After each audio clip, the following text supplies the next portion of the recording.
Welcome to South Coast Matters. My name is Paul Latendra. And I'm Julie Taylor.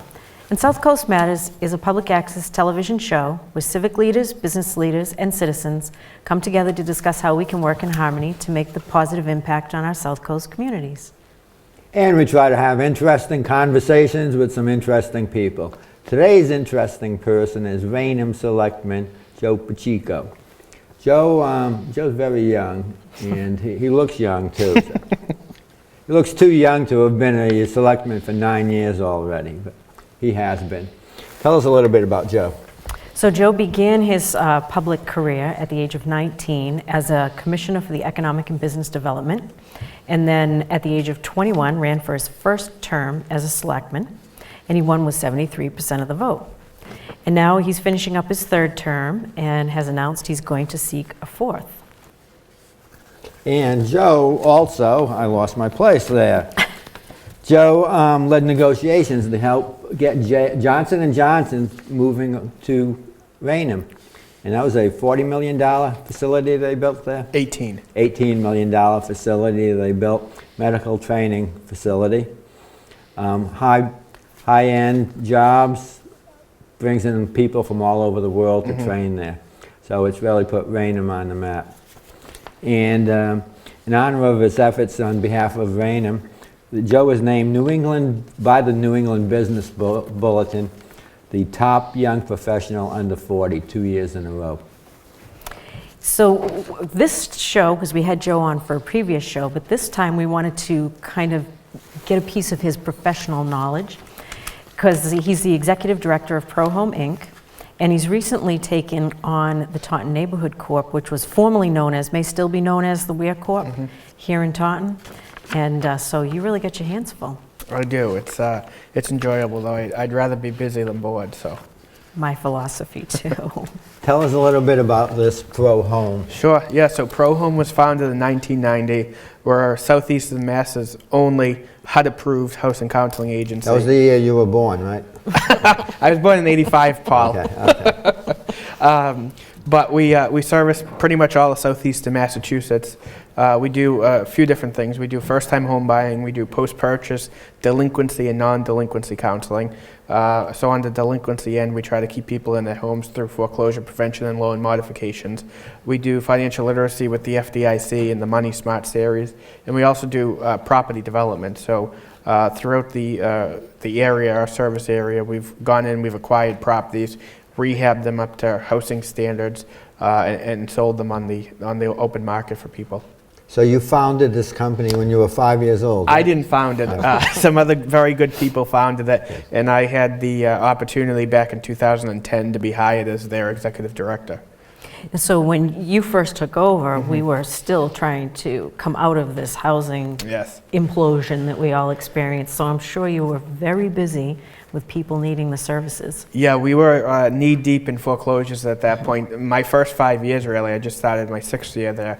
My first 5 years, I would say 90% of what we did was the foreclosure on the post-purchase delinquency end, which it's tough. You hate seeing people coming in because the majority of our people are not the people that you hear about in the bad sense. It's the people who either lost a job because of the economy or even worse, had an illness, an unexpected illness, and the medical costs diverted their funds from paying a mortgage to taking care of an illness, and I can't tell you how many times we saw that. So these aren't the people who are trying to skirt the system or get away with a freebie. These were good, hardworking people who were really negatively impacted by the downturn in the economy.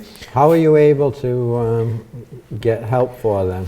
So we're HUD approved. The U.S. Department of Housing and Urban Development regulates us. We have to be certified by them. We're subject to audits by them, and our guidelines are set by them.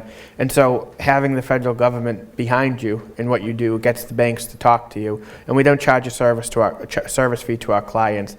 We work with our clients and their lending institution to get loan modifications. Loan modifications are different than a refi in terms of there's no cost associated with it, and it's supposed to be a temporary fix meant for the people who've either lost their homes or are going to lose their homes because of, again, unemployment,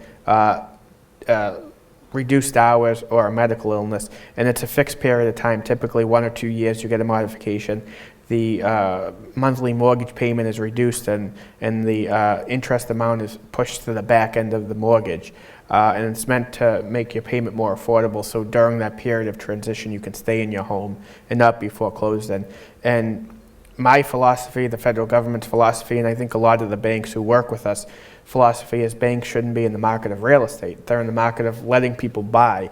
And so really, if you get clients who come to us who are willing to work and who have been in one of those circumstances we just talked about, the banks are also willing to work with them because they don't want to own a property. They don't want to take on that liability. So really, it's a win-win for everybody. How high did the foreclosure rate get in the South Coast area? Do you know? It was, I would say, about 30% at one point, Wow. Julie. Yeah, we're a small, very small agency. I have 5 employees and then myself, and we service still over 1,000 people a year. And during the downturn, when sequestration happened at the federal level, some of my sister agencies closed. Wow. And so we went from a 13 community service area, which still technically is our service area, but now we've been authorized by HUD to do all of Massachusetts and Rhode Island. Wow. So that doesn't happen a lot, but we've had people from the Vineyard, we've had people from Rhode Island come in and seek our services because there's very few other agencies like us out there now. So how do you get funded? We have some federal funding, and when I say some, I mean maybe 5 or 6% of my budget as a nonprofit. The rest is private donations and endowments. What kind of success rate do you have? Our success rate for modifications, we're at about 90%. Wow.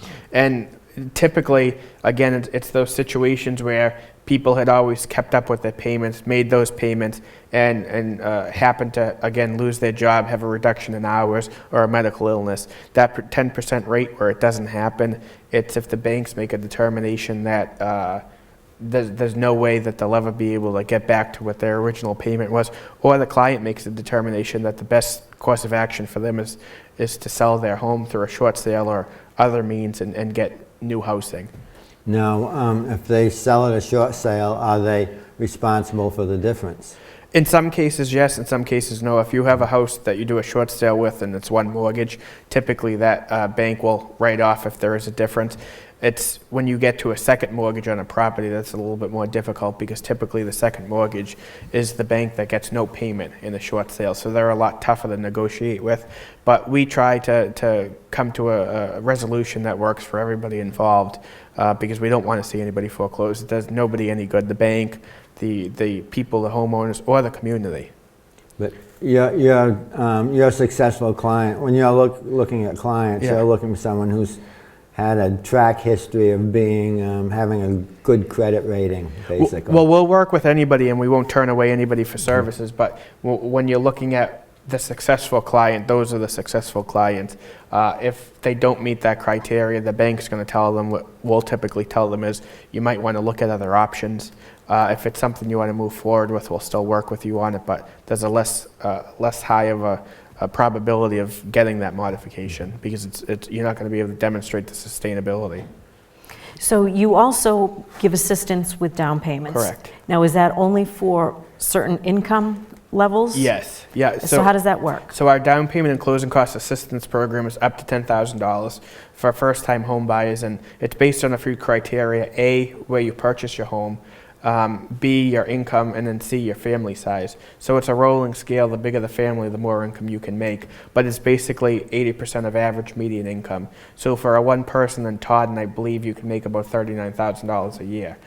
So the income levels are not so low that you are never going to be able to buy a home. Right. And last year we gave out $90,000 in the home program and another $100,000 and some odd through the HOPE program. And so we give out on average about $100,000 a year or more in down payment and closing cost assistance. And how that works is you purchase the house, we go on the house as a second mortgage. If you keep that house as your principal primary residence for 5 years and 1 day, it becomes a gift. We'll do a mortgage discharge for you, and that money is forgiven, and there's never any payment on it, interest or principal. If you sell the house or unfortunately lose the house through either a short sale or a foreclosure, you have to pay that back in full, but with 0% interest. So these are first-time home buyers? Correct. Do you have some kind of classes you give on what it is to buy a home? We do, yeah, we do. In addition to our one-on-one counseling, which is very popular, we do a bunch of group education seminars. We do one for financial literacy. We do one for post-purchase non-delinquency, which is once you buy a home, how do you keep that home? How do you keep up with the costs of maintenance, paying your taxes, all those different factors that you don't necessarily think about unless you've owned a home before. And then we do the pre-purchase first-time home buyer, and we have a great relationship with a number of different vendors in the area, whether it be banks, closing attorneys, insurance agents, realtors, and the like, and they come in and they speak at the seminars to give that more professional perspective on their given field. And overwhelmingly, we get high praise from all of our attendees on those seminars. They find them extremely beneficial. And we also require our down payment closing cost assistance people to take that class because we've found it has an extremely high success rate. That's great. Now, you also do work with some rental properties too, don't you? We do. ProHome has a few rental properties, but my other capacity is acting director of the Neighborhood Corp, which is in the building where we're sitting today. They more so do rental properties. So we have the 64 units in this building of rental apartment housing. We just finished a duplex on First Street right down the street, which is going to be rental housing. And we're finishing a 24-unit building in Middleborough right now that will be rental housing. So you're the landlord here. I am. And this used to be an old mill building. Yes. We're in the Weir Yes. part of Taunton right now. Yeah. And so they were able to bring this back to a new life. Yes. Yeah. And This is a beautiful old building we're in. It's a old mill building, a 3-story mill building. yes, How many units are in here? there's 64 residential and then 6 commercial. All high ceiling. Yes. Yeah. All. Yep.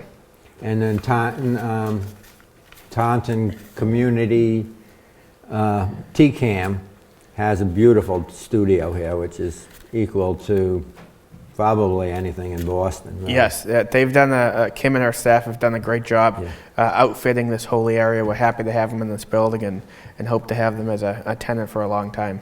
Yeah. Well, you'll be a good landlord. Then. I try. So maybe you can give us a little overview of what the housing stock in the area is Sure. like rental, if now home ownership is becoming more difficult to afford, or Yeah, you know, home ownership right now, it really is the time to buy. Mortgage rates had started creeping up a little over 4% again, which if you ask a lot of people is still extremely low, but I just checked on Friday and they were back to about 3.625%, which is amazing. I mean, if you look, a lot of people, if you're a qualified buyer, you can pay less on a mortgage than you will on rental units right now. And so I always encourage people that if it's something they've thought about, they should definitely take a look right now, start that process, and see if they qualify. They can call us at ProHome if they have any questions, or really anywhere in the process, and then if they get a hold of us, we can go in and help them from that step forward. It's a great time to buy. In Taunton right now, I can tell you, as of Friday, there were 113 properties in Taunton for sale under $200,000. So there's definitely a stock that's out there. I think to an extent it's still a buyer's market. There's some new developments going on right now as well, which I think are a good thing for new buyers. I know Dighton has some going on right now. But I think it's a good time to buy. The rental market's a little different. That typically stays pretty steady. We just finished 2 rental units on First Street, which is right down the street. And then I mentioned a minute ago about the 24 units in Middleborough. We expect those to go online in April or May.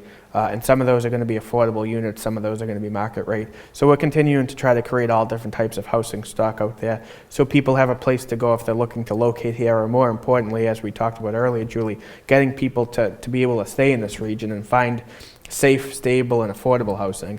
yeah.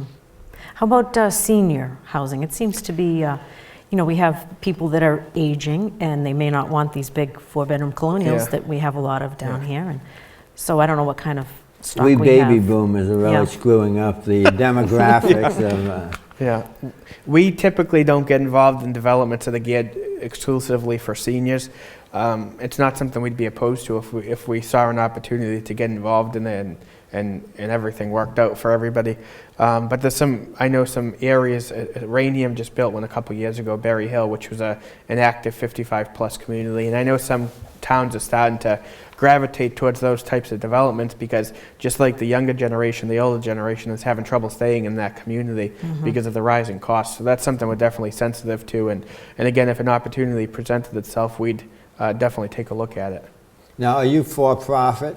No, we're a nonprofit. Okay. Yeah, so we have to obviously generate a profit to cover our expenses, but no, we're a nonprofit. I have a volunteer board of directors that is my boss. Okay, So. good. So now maybe we can talk a little bit more about the Ware Corp Yeah. and how it fosters business development.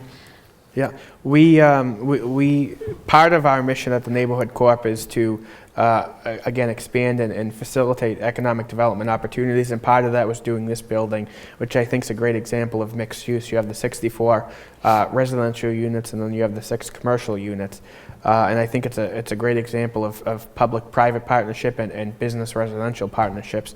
All of our tenants work well together. There's never any issues here, knock on wood. And it helps, and I think it's brought some new life into the Ware. Again, we just did that duplex down the street, which is behind a strip of commercial, including Ware Pizza and a few other businesses.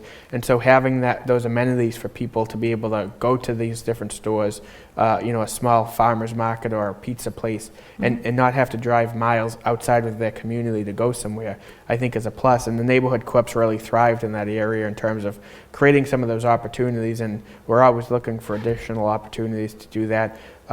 Outside of that, we do a beautification process every summer.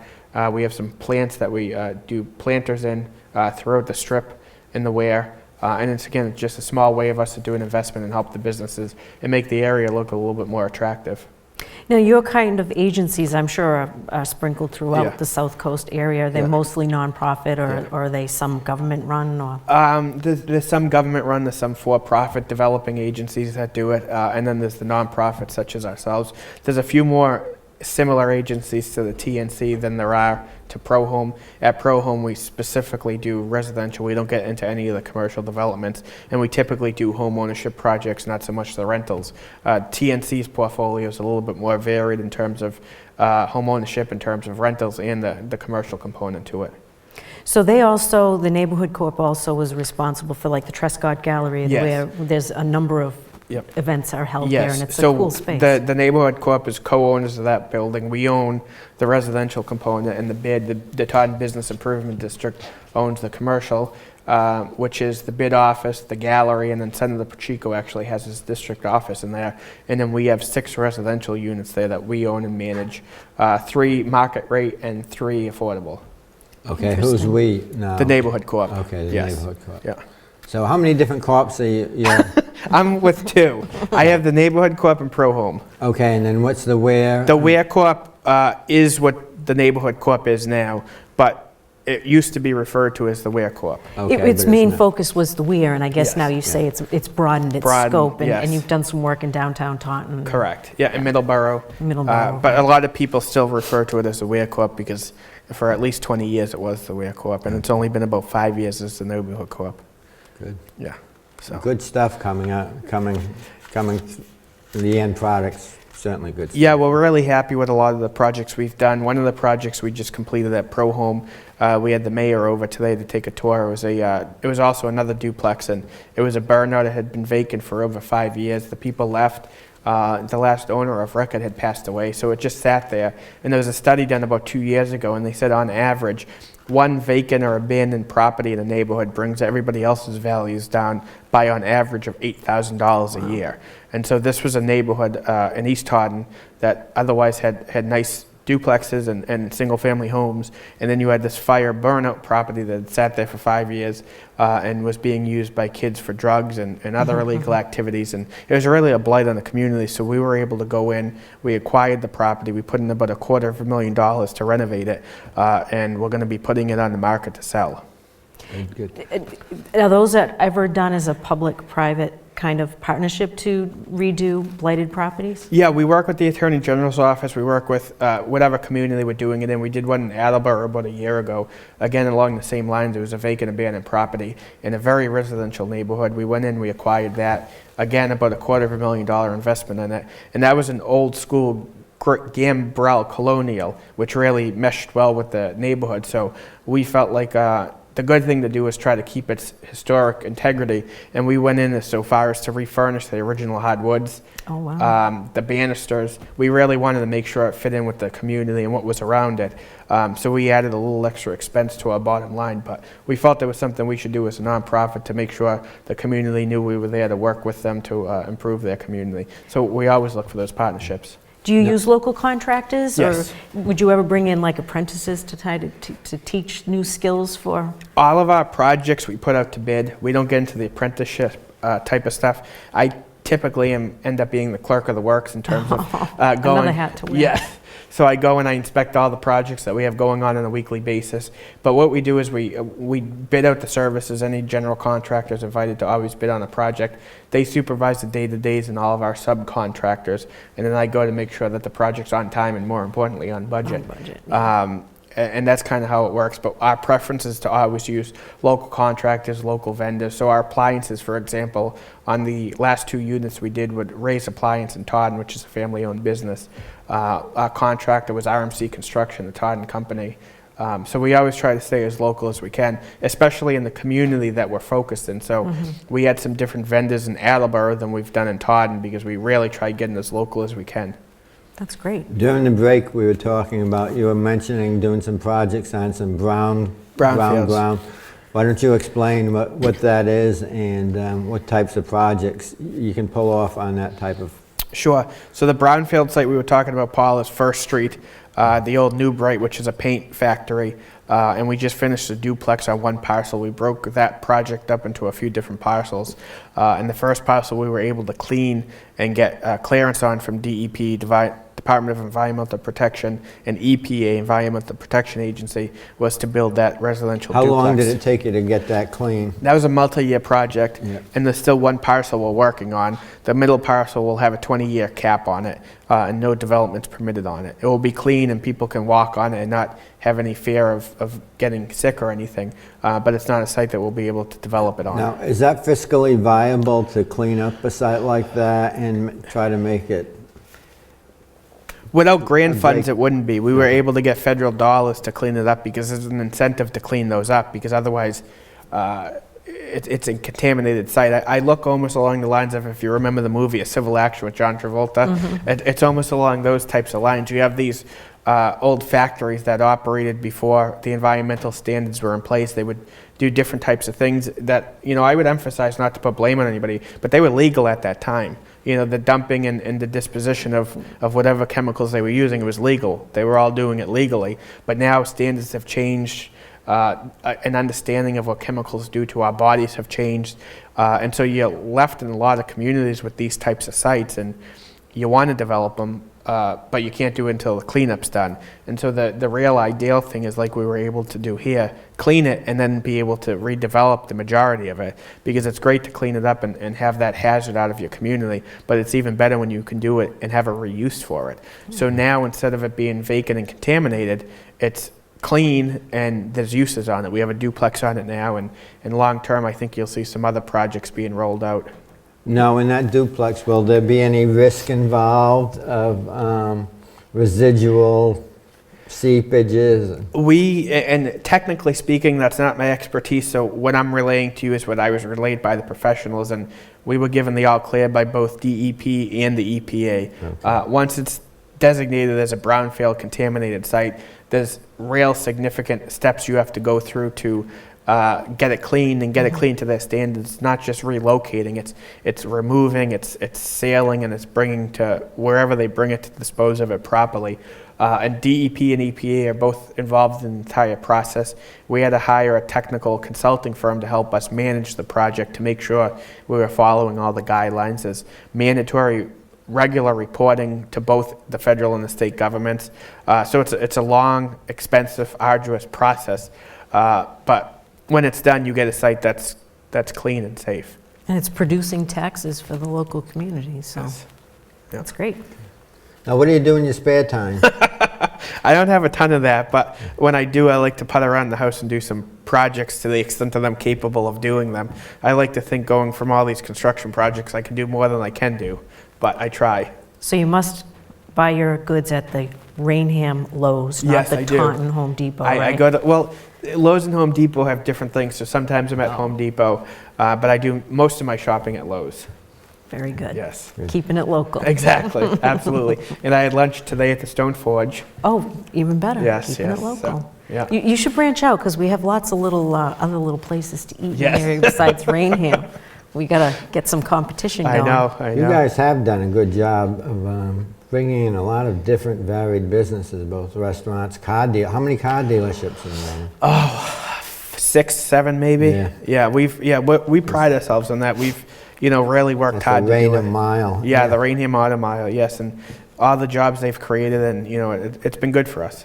Now, if we could only do something about the traffic on 44 on Fridays. I just avoid it like the plague. It's terrible on Fridays. Well, I live off of 44. That's my side of town, and just my office is in Taunton, and the 2-mile drive each way. I can tell you in the morning, like today, I probably did it in 4 or 5 minutes, and when I leave here today to head home, it's probably going to be 10 or 15 minutes.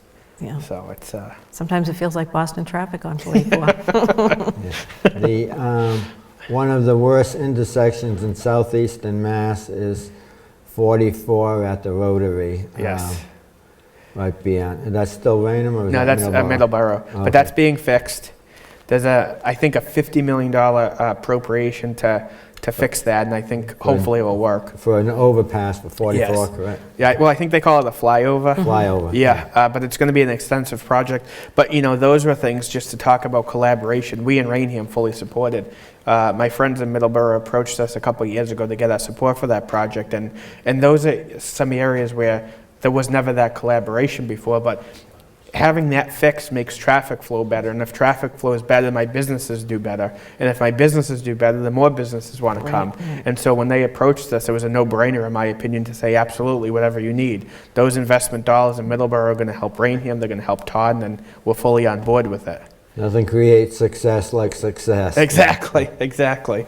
So, The old story of the bank that couldn't give away the silver dollar, so they put a sign up, this line only, and only 2 silver dollars per person per day. And they all then it rid of goes. them. Yeah. Get rid of them. It's all about marketing sometimes. Good. Yeah. Yeah. Good. What else have you got to tell us about? You're a selectman. You're a business person. You married? I am not married, no. You Even don't though have time to be married. my grandmother's really starting to get on me because I'm the oldest of the grandkids, so Okay. I'm going to have to find a way to fit that in soon, Paul. Yeah, there you go. Good. And you're 31 going 30. on 30. 30, don't age me too much, Paul. Boy, you've gone along a lot of miles for a 30-year-old. Yeah, I was fortunate, I grew up in a family that understood the significance of public service and giving back. It's something I've always been around my entire life, and it's something that as I got older I enjoyed doing, and it morphed into being my career. And I've been fortunate. I consider myself very fortunate to have found something I enjoy doing, and I like to think I'm somewhat decent at. And so It's obvious you're very good at it, Thank and you. it's obvious it's second nature to you. I enjoy it. My grandfather always said, if you're doing what you love, it's not going to work. And That's right. he created his business at 17, and he kept it till he passed away. And it was something he loved. And the only time I ever saw him not in a suit was when he had surgery. And that's just, how that generation was, but he took it very serious. And outside of his business and raising his family, he was also able to give back. He created our town's Park and Rec department, and I had his seat on the Economic Development Commission. He was a commissioner, and he was instrumental actually in helping to create the vision for creating 44. And so it's always been something I've been around and love doing. That's an interesting history. Joe, thank you very Thank much you. for being with us today. I've really enjoyed this. I did too. We'll have to do it again soon. And special thanks to Kim Murphy, Ben Fortier, and Walter at TCAM TV in Taunton for the use of their studios and their valuable help. Yes, this beautiful studio and Yeah. this beautiful building. So you can reach us on Facebook at South Coast Matters, or you can email us at southcoastmatters@gmail.com. We welcome your comments and suggestions. Thank you for viewing.